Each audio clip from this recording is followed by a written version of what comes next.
Magandang araw po sa inyong lahat. Welcome back po sa Life and Things channel.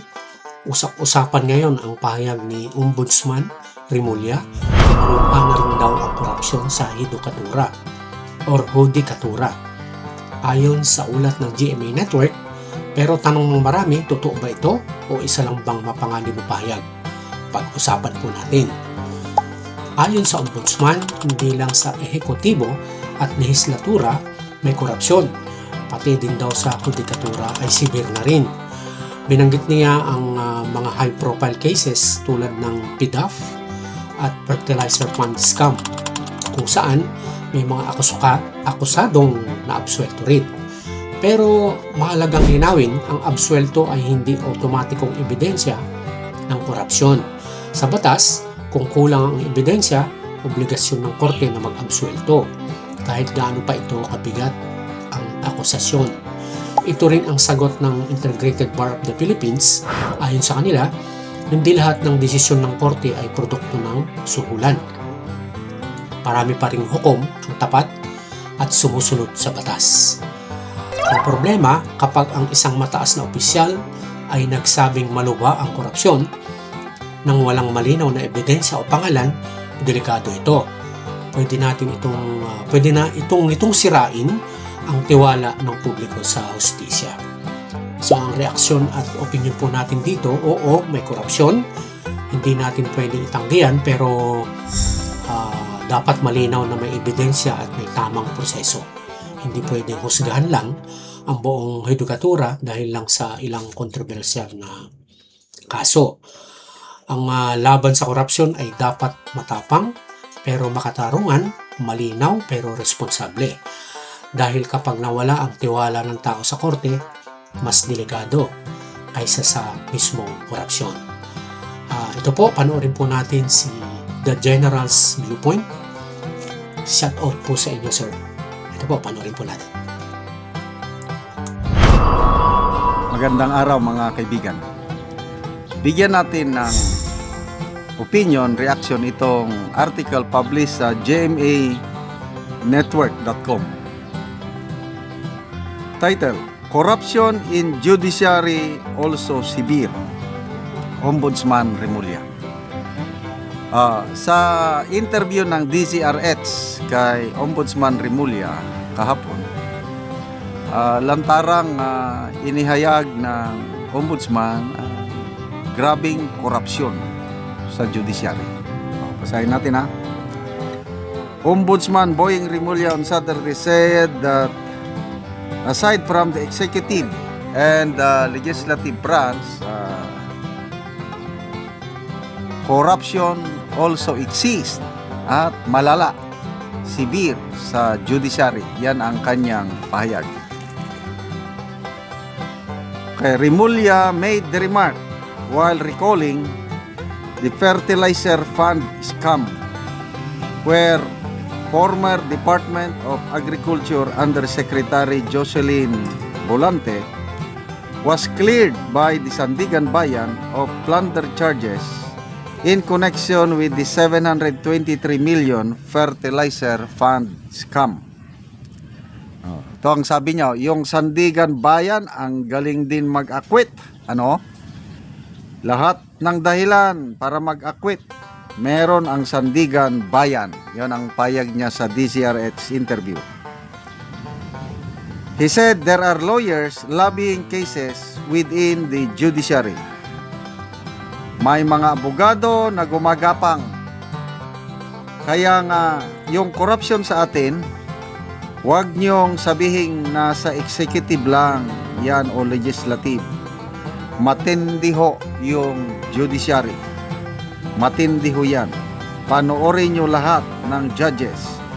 Panoorin nyo yung mga justices. Panoorin natin. Sabi, matinding akusasyon ito.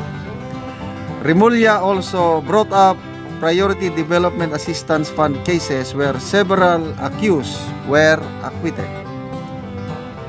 Last October, the Sandigan cleared former Senator and then incumbent Chief Presidential Legal Counsel Juan Ponce Enrile, his former Chief of Staff Jessica Reyes, and detained businesswoman Janet Napoles of 15 counts of graft over the alleged involvement in PDAP scam. Ito, sabi ni Remulla, yung PDAP, huling-huli yan. Huwag mong sasabihin na mahina ang ombudsman sa ebidensya. Ayun. Pinagtatanggol din niya ang ombudsman, Office of the Ombudsman.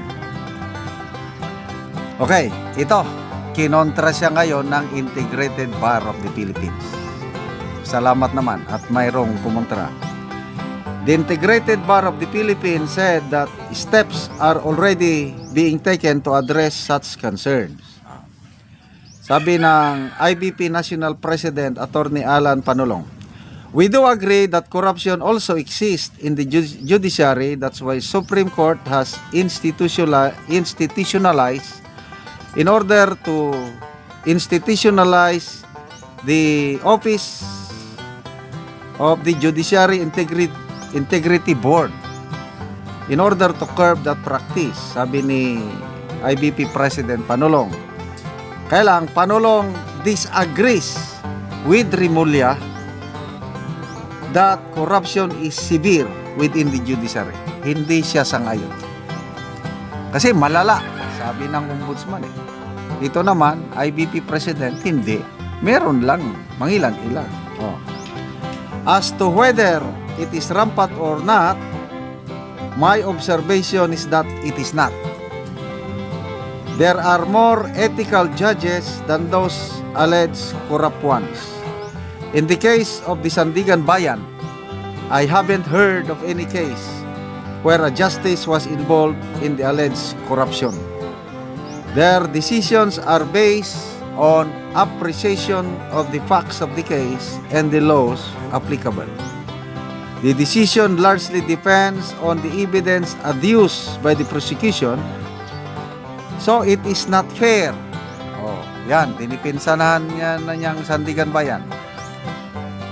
It is not fair to label them as corrupt when they dismiss a case because of a weak or insufficient evidence. Ito yung sinasabi ni Attorney Anthony Ludalvi Vista kanina sa kanyang article na kapag mahina ang kasong isinampa ng ombudsman sa Sandigan Bayan, talagang madidismiss yan. Kasi to me observation ko lang din ito, isa sa pinakamatinong korte sa ating bansa ngayon ay ang Sandigan Bayan. That's my personal observation. Kaya hindi ako sang-ayon sa sinabi ng ombudsman na malala ang corruption sa judiciary, especially sa Sandigan Bayan. Namomonitor ko ang mga iba't ibang kaso na naisasampa sa mga korte.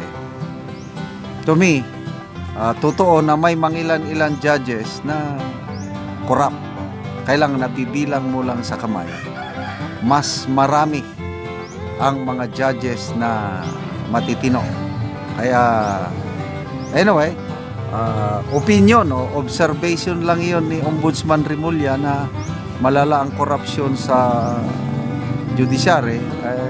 Nasa taong bayan na kung paniwalaan natin siya o hindi. Ang tanong ngayon is itong mga kasong isasampa ng ombudsman sa Sandigan Bayan related to flood control mess, dapat pag-igihan nila, palakasin nila yung ebidensya. Kasi according to Attorney Vista, Anthony Vista, karamihan daw na mga naisasampang kaso ng ombudsman ay half-cook. Yon ang sinabi niya sa kanyang article kanina. Kulang-kulang ang mga data o facts, kulang-kulang mga witnesses. Kaya walang magawa ang Sandigan Bayan kundi i-dismiss ang mga kaso batay sa kanilang appreciation sa mga ebidensya at sa application ng tamang batas.